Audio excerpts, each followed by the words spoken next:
দেশনায়ক তারেক রহমানের উপস্থাপিত রাষ্ট্র কাঠামো মেরামতের ৩১ দফা ছাত্র জনতার কাছে পৌঁছে দেওয়ার লক্ষ্যে এসো হে নবীন দলে দলে ছাত্র দলের পতাকার তলে এই স্লোগানকে সামনে রেখে পবিত্র মাহে রমজান উপলক্ষে শহীদ প্রেসিডেন্ট জিয়াউর রহমানের স্মরণে হিফজুল কোরআন ও কোরআন তেলাওয়াত চূড়ান্ত পর্ব ও পুরস্কার বিতরণী প্রতিযোগিতা অনুষ্ঠান অনুষ্ঠিত হয়েছে।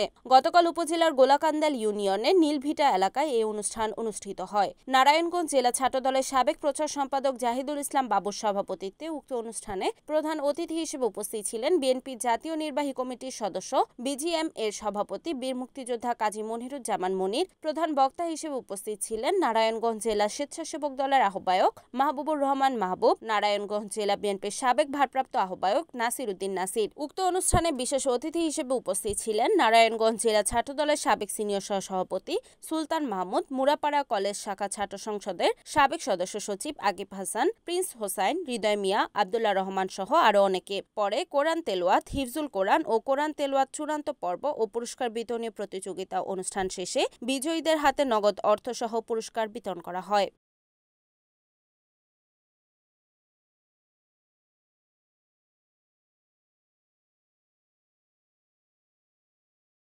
Report Enamul Haque, NAN TV, Narayanganj.